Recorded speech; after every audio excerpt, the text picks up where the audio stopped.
Ka filma që nuk i shikon thjesht, i jeton.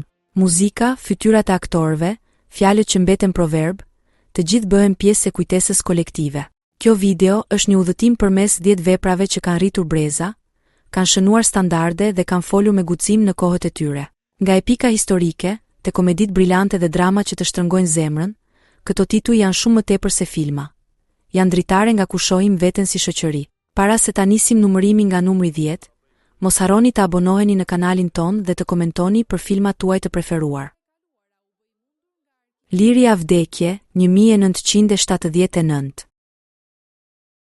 Një film lufte me patos të fort patriotik, Lirja vdekje sjell sakrificën, besën dhe rebelimin kundër pushtuesit. Komitët të udhëhequr nga Qerqistopulli, Mihal Grameno dhe Hayreddin Tremishti kthehen në fshat e njerëzit e tyre, para se të ekzekutojnë bimbashin turk të Gjirokastrës. Pas kësaj, ushtria osmane ndërmerr një fushat kundër mashkullorës, krahin e cila kthehet në një lapidar të rezistencës shqiptare për pavarësi. Nën interpretimin brillant të Timo Flokos, Kadri Roshit, Kastriot Çaushit, Bujaras Qeriut, Reshat Arbanës e plot të tjerëve. Heronit nuk janë vetëm individ, por një komunitet që lëviz si një trup i vetëm. Për te retorikës së kohës, forca e filmit është ndeshmëria me të cilën portretizon sakrificën, e ashpër, pas bukurime, por e bartur me krenari. Lirja vdekje kap majat e kinos së epokës së kinostudios. Organizimi gjerë masa, koreografi të betejave dhe një ritëm që të çon drejt kulmit pa humbje narrative. Është nga ato filma ku fjalia e titullit nuk është thjesht slogan, por dilemë ekzistenciale e një populli që ka zgjedhur lirinë si fat të vetin. Emër të Mamëdheut dhe të Pushkës, po ju them 2 fjalë sot. Liri, a vdekje. 2 herë mat, 1986. Shoku Kobi, e më fol. Shaisti erdhi. Një komedi e mrekullueshme me regji dhe rol kryesor nga Bujar Kapexhiu. Ilo Pinci, specialist i midjes dhe peshkut, një herazi shahist i njohur, ftohet në një qytet bregdetar për një konkurs shahu. Në të vërtetë, Ilo është më interesuar për kultivimin e midjeve dhe i futet konkursit pa teklif, me idenë se do t'i mund të gjithë pa problem. Rudina e vogël i vërteton të kundërtën. Me ritëm të zgjuar dhe karaktere që duket sikur i njohim nga përditshmëria, filmi është një pasqyrë delikate e një shoqërie ku rregulli shpesh bëhet pretekst dhe jo zgjidhje.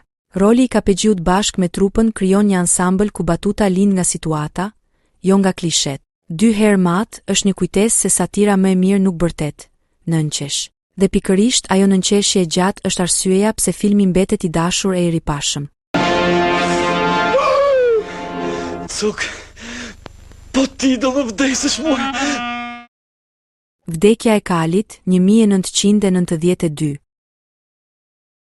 Drama e Saimir Kumbaros, me skenar të Nexhati Tafës, është ndër filmat e parë që shpërfaq hapur plagët e diktaturës.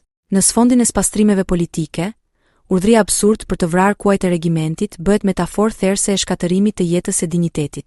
Vdekja e Kalit flet për agronin Timo Floko, i cili shpëton një kal nga ekzekutimi dhe dënohet nga gjyqi ushtarak.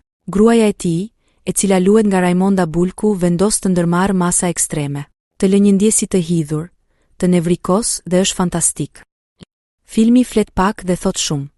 Shfaq se si sistemi e kthen njeriun në mish për gjyq dhe frikën në armë. Për publikun mbetet një katharsis, e vështirë për t'u parë, e pamundur për t'u harruar. Një gur kilometrik i realizmit të vonë në kineman shqiptare.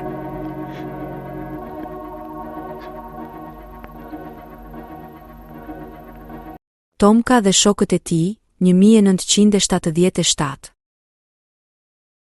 Xhanfise Keko e dinte si pak kush ta shndërronte botën e fëmijëve në kinem me gravite të rriturish. Tomka dhe shokët e tij është film lufte i parë nga sytë e djemve që luajnë, planifikojnë e rrezikojnë, por mbi të gjitha arriten. Xhiruar kryesisht në Gjirokastër, me muzikën e Aleksandër Lalos dhe një kast fëmijësh karizmatik, filmi ndërton një ekuilibër të rrallë mes aventurës dhe dhimbjes. Nuk ka heroizëm të rem, ka frikë, gabime dhe kuraj që lind pikërisht prej tyre. Kjo e bën universale përtej kontekstit historik. Tomka dhe shokët e tij është manual miqësie, solidariteti dhe finese regjisoriale, ku çdo sken ka motive kuptim. Një pikë kulmore e kinemas son për fëmijë, dhe një arsye pse emri i Xhanfise Kekos mbetet referencë. Zonja nga qyteti, 1976.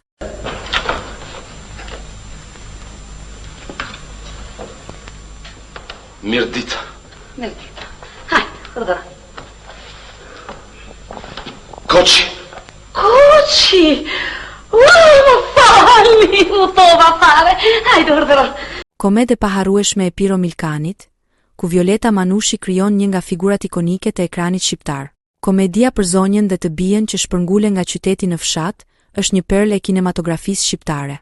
E bija e Teto Olgës, zonjës nga qyteti, bie në dashuri me një djalë nga fshati. Ndërkohë, Olga Slëgur pa lëvizur që të bijën ta martoj me dik nga qyteti. Një histori e vjetër sa kohë, një komedi që të bën për të qeshur çdo herë që e sheh. Filmi nuk tallet me fshatin apo qytetin.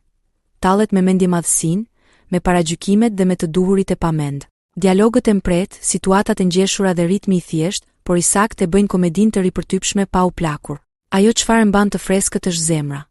Në fund, personazhet mësojnë dhe na mësojnë se respekti dhe mirësjellja vlen më shumë se titujt e bukur. Një komedi që funksionon si pasqyrë dhe si terapi, qesh me të metat që ti te kalosh. Lulkuqet mbi mure, 1976.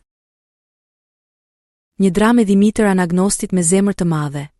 Jetimët, rritja, humbja dhe shpresa. E bazuar në bonjakët të Petraq Qafëzezit, filmi flet për fëmijërinë që përballet me murin e rreptë të institucioneve dhe kërkon dritë për te tij. Jetimët e strehës vorfnore, nën urdhrat e drejtorit dhe kujdestarit, detyrohen të pastrojnë parullat në muret të komunistëve. 4 shok protagonist organizojnë plane kundër bashkëpunëtorëve të urryer të fashistëve, dhe që këtu filmi zhvillohet gradualisht. Aktorët e rinj dhe prania e emrave të mëdhenj krijojnë teksture emocionale ku çdo skenë lëshenjë. Skenografia dhe fotografia e ngrohtë e sjellin kujtimin si diçka konkrete, jo nostalgji të mjegull. Lulekuqet mbi mure emocionon sepse nuk e konsumon dhimbjen për efekt. E trajton me dinjitet dhe pa melodram të tepërt. Ndaj edhe pse ka dekada mbi supe, gjuha e tij mbetet e kuptueshme sot. Fëmijët kanë nevojë për dashuri dhe hapësirë dhe shoqëritë mate nga si u qëndrojnë pranë.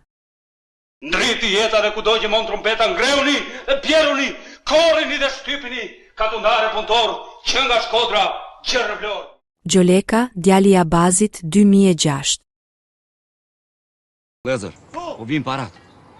Për ato para po në kullojnë ndjerë në luk të bëtërsh. Kthimi i Dimitër Anagnostit në kinema pas viteve sjell një rrëfim lënduese të bukur për patriarkalizmin, dhunën e trashëguar dhe mundësinë e ndryshimit. Ngjarjet zhvillohen në një fshat të vogël në Shqipëri rreth viteve 30. Ky vend i izoluar dhe i dominuar nga patriarkalizmi, me të cilën rritet dhe djali i Abazit. Serveti, një ish-banor i fshatit, kthehet në fshat mbas emigracionit në Amerikë, duke sjell me vete një frym dhe mentalitet të ri në fshat, që shërbeu dhe për Gjolekën e vogël 10 vjeçar si një frymëzim. Gjoleka, djali i Abazit, rritet me sideve të taatit dhe ato të kumbarit të tij Servetit. Gjoleka simbolizon gjeneratat e reja që rriten në realitetin e vështirë që ofrojnë vendet e pazhvilluara. Filmi me një realizëm të thellë tregon raportet njerëzore, dashurinë, urrëtien dhe pamundësinë për të integruar në një botë tjetër, duke ndërtuar kështu një autopsi të shoqërive të çuditshme në të cilat nganjëherë bëjmë pjesë të gjithë.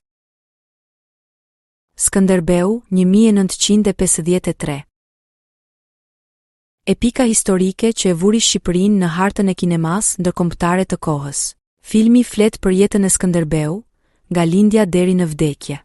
Bazuar kryesisht në veprën e Marin Barletit, filmi nis me rrëmbimin e Skënderbeut nga turqit dhe trajnimin e tij për të bërë një nga luftarët më mbreslënës në perandorinë otomane. Nën regjinë e Sergej Yudkevich, bashkëprodhimi sovjeto-shqiptar ndërton një figurë të madhe kinematografike për Gjergj Kastriotin.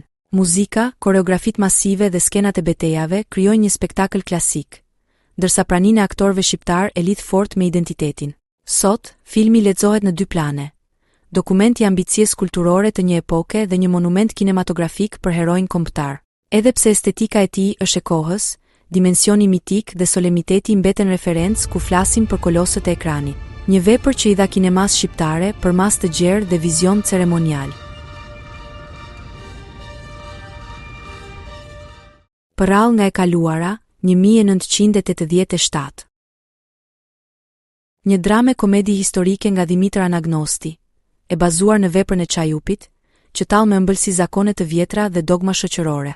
Për të plotësuar dëshirat dhe nevojat e prindërve, Gjino 14 vjeçar martohet me mblesëri me Marigon 20 vjeçare. Gjino bindet se është fëmijë, ndërsa Marigoja që dashuron trimin, përpiqet me lloj-lloj mënyrash për t'u larguar. Filmi eksploron rolin e gruas në shoqëri, shfrytëzimin dhe emancipimin e saj. Hajrie Rondo, Robert Ndrenika dhe Elvira Diamanti janë të shkëlqyer në rolet e tyre. Piktura e skenave, kostumet dhe gjuha e pastër e dialogut e bëjnë filmin të ndjehet si një ansambël teatral i filmuar me finesë, pa humbur dinamiken kinematografike. Përrall nga e kaluara mbetet i freskët sepse nuk moralizon. Fton publikun të qesh me veten dhe pikërisht aty lind reflektimi. Në fund, mesazhi është i thjeshtë por i thellë. Traditat kanë bukurinë e tyre, por nuk duhen shndërruar në pranga. Një klasike që reziston kohës sepse flet me të tashmen, pa e tradhtuar të shkuarën. Edhe mua më grabitën. Nuk beson njerëzia. Beson qeveria. Beson Perëndia.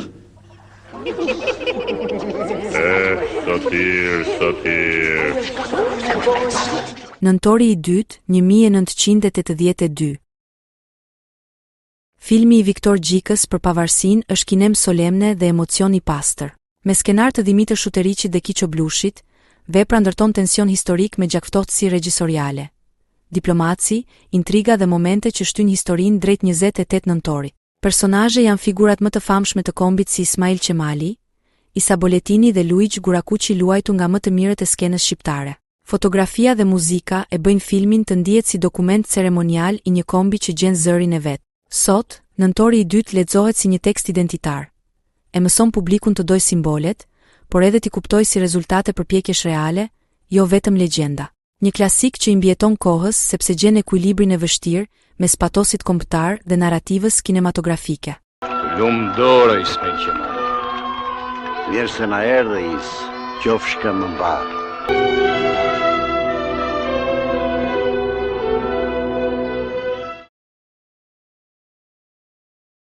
Këta filma janë sigur themeli.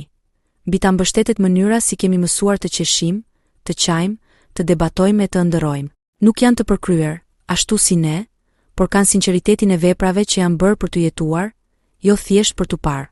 Nëse kinemaja është pasqyra e një kombi, atëherë këto 10 vepra e kanë mbajtur pasqyrën drejt nesh me guxim. Na shkruani në komente cilët janë filmat tuaj të preferuar. Mos harroni të abonoheni në kanalin ton për më shumë video interesante si kjo. Cuk, po ti do më vdesësh mua.